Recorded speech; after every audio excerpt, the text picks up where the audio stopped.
What's up, everybody? My name's Tyler. You're watching Mom's Basement MMA, and my next guest is the reigning LFA lightweight champion. He joins me ahead of his title defense that'll be happening against Richie Miranda at LFA 198 on December 6th. Champ, welcome to the program. Been a minute since we've done one of these, and congratulations are in order. You are a new dad, and I think that's awesome, man. So congratulations to you. Thank you, man. It's the greatest gift God's given me. It's really, I don't want to say lit a fire under me, but man, ever since I was young, I was a world champion wrestler. I was a wrestler at a big time university, and then I came into MMA. I trained at Henzo Gracie's with the best in the world, and then I obviously moved down to Florida to train at Killcliff. And all my wins have been like, of course, I'm going to beat this guy. Maybe except for my second fight against Ernesto, who was undefeated. Now he's 10-1 at welterweight, top prospect. You know, I never thought I had to prove anything to anybody, so I've kind of always been in that elevated position. And for the first time in my life since I was about 21 years old, I feel like I have to go prove something to other people. So I'm excited to do it. It's like a new invigoration inside of me, and obviously it was a multitude of things, but having my daughter, man, really gave me some deep purpose and gave me that energy. I feel like a kid again, you know. Well, congratulations to you, your wife, and your family. I want to shift specifically on you because outside of your personal life, the past 12 to 14 months have been quite a ride for you. You became the Titan FC lightweight champion, and then you won another belt. You became the LFA lightweight champion. Can you just tell me, like, a double champion in the regional scene, like, that's incredibly rare, and you've done it in two different promotions now? Yeah, I would have done it in CFFC too if Eddie Torres wasn't such a bitch. So to throw that one out there, but no, man.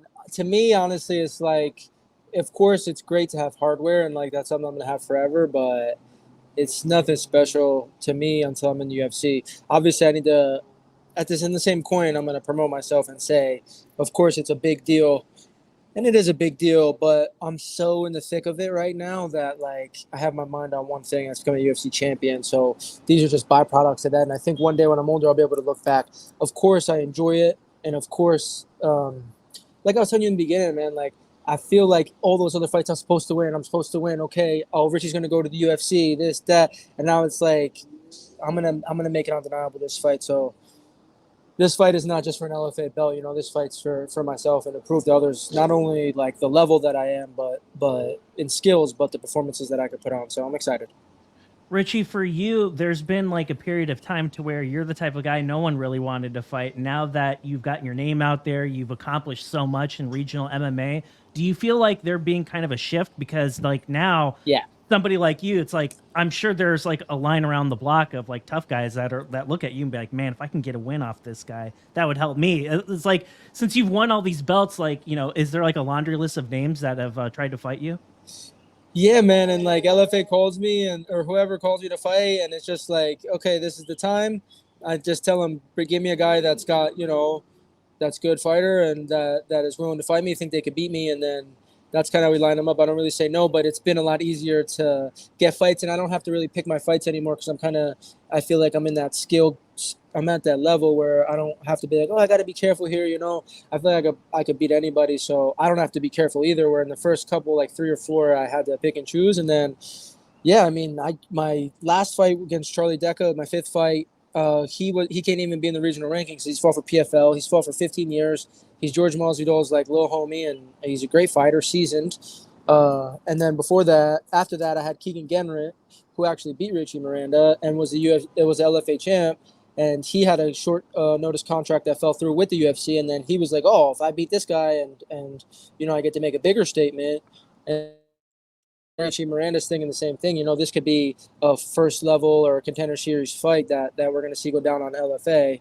I think I'm ready right for the UFC. Richie's more of a contender series guy, but it's a fight that you could see at the next level, and we're going to grace LFA with this fight. And, it takes two to tango. I think Richie Miranda has enough spirit to really bring out the best in me, to where I'm going to be able to showcase my performance, unlike these last couple guys where they were good fighters and probably better technically than Richie Miranda, but they don't like hold the same spirit that he has. He's a tough kid. He's not going to quit. He's going to come at you. He's going to try and win.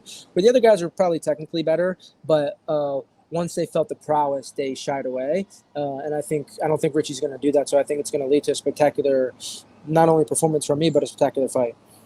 When I think about Gennrich and then when I think about Miranda, I think about guys with a wrestling background such as yourself. When you went up against Gennrich and then you watched Miranda fight him when you go on Fight Pass, like kind of like what are your takeaways? Do you see parallels at all between Gennrich and Miranda, or are they two different guys in your opinion? They're two way different fighters. I think they both have a certain amount of dog in them, but the wrestling is a lot different because Richie Miranda is like more scrappy, where Gennrich was more like intentional with his movement, and I think Richie Miranda has more horsepower, but he has less technical prowess, and that's across the board in striking and in grappling. And I think he's more of a wrestler heavy, where Gennrich was a Division One wrestler, actually wrestled at a higher level than Miranda, but I think like pound for pound, Miranda's a better wrestler, but not nearly as good at jiu-jitsu. So, and I check all those boxes. Did you Biking, striking, kickboxing, jiu-jitsu, wrestling. We're world class everywhere. So I think Richie's like, I think that he's pretty good everywhere that I'm really good. So I think that it's gonna really shine a light on my striking in this fight. when you go back and you like watch that fight, did you think Gennrich beat Miranda? Like it was a split decision, and I know like he probably thinks he did enough to win that fight. Like, what was your opinion on it? Like, who won that fight in your opinion? I mean, I don't think either of them won the fight. Okay, fair enough. If you watch the fight, it was back and forth. I'm a big believer in like, obviously I like 10-9 rounds because it is a sport, but I like how one has their ruling where like if you're winning the end of a fight or like it has to be dominating. We don't just go in there to play fight or like to try and sneak out wins. We're fighters. We should be going there to dominate, and if you can't do that, then you deserve to stay on the regional scene. And I feel like that fight definitely defined that. But you have to remember that was 4 fights ago. Right. And then if you look at his last fight was very good against the ex champ, but that guy was older. There's caveats to these things. If you look at his second fight against Devin Dixon, who was my old teammate, he's flopping on the ground back and forth with him. That's just him and Gennrich was just a higher level of that. And they're going to see the highest level next. As they all do.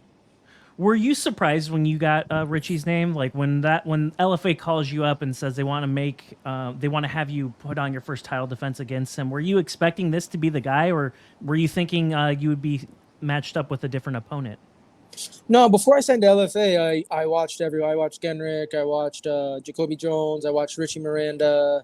I watched all the guys at 55 because I knew I might have to fight them. So I watched a lot of film. So I just basically went through and watched all of them. So I watched all of his fights, and then I just went back and watched his last 3 because I wasn't watching him. But yeah, I figured he's a guy that I might fight on this level or the next level. So they offered me.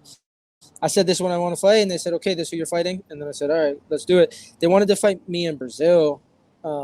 Against the kid that Nascimento, I think he's not bad. He's like 11-0, but I'm not going overseas for under 5 figures. You know what I mean?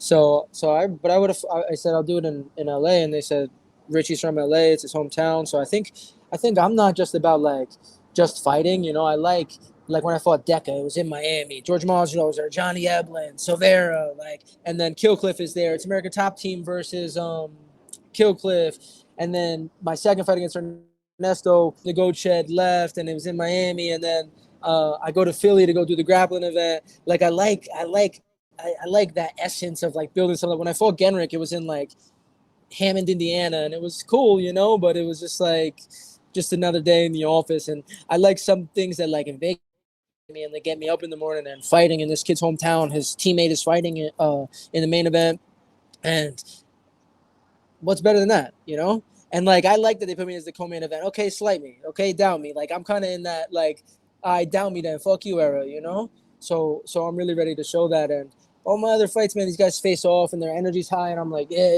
putting on the show and not. But now I really feel it, man, and like I'm just more excited than ever, and my energy's through the roof, and I can't wait to put on the show.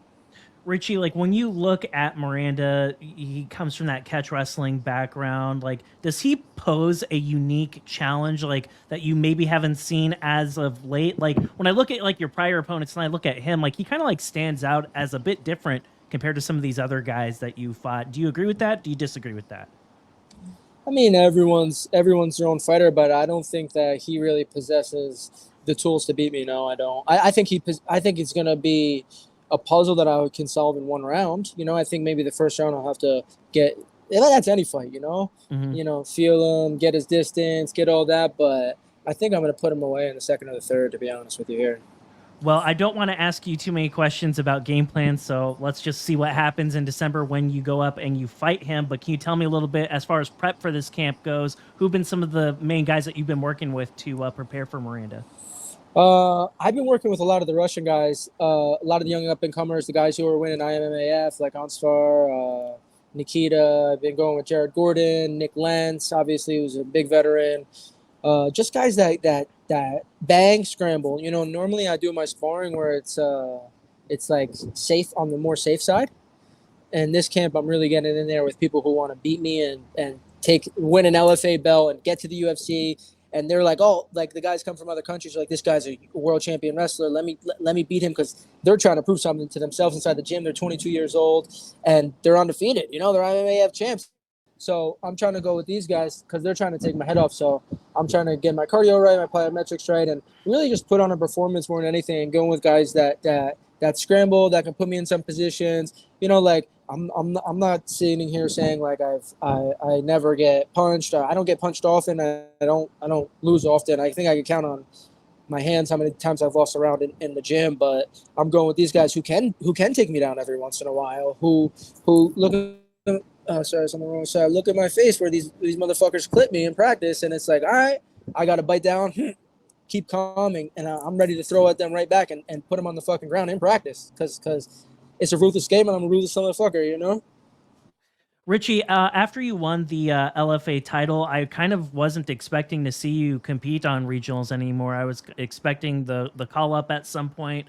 I thought you'd get like an opportunity. Are you kind of surprised that you're in a position where you're having to defend a title? Were you expecting to be called up earlier this year? Man, it's by any means necessary. I'm willing to do whatever it takes. With that said, they offered me to get on the Ultimate Fighter when I was 3-0.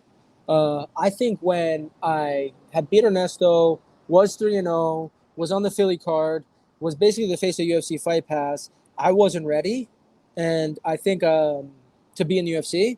And I think that I kind of like wanted to do it my way when I could have kind of just went to the UFC and kind of could have took like an easier route. But I come from a wrestling background where I'm like, no, I want to be prepared, and then I want to fight the best guys. You know, I took it like with that old school route, and I'm kind of glad that I did because I'm defining myself my way. I think I'm only going to fight like sub 20 times, and I still want to wrestle. I want to box and stuff. So, I mean, I'm doing it my way, and I'm going to continue to make it undeniable. Obviously, they wanted me before.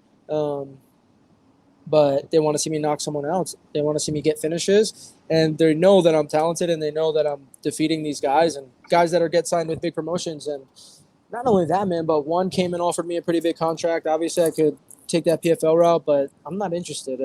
If I want to go make $1 million, $2 million, I'll just go coach at Rutgers and invest in houses and rent them out and do business and shit like that. You know, I'm looking to be the best fighter in the world, and you can only do that at the UFC. So I'm going to do whatever it takes to get there and whatever it takes to live my dream, you know?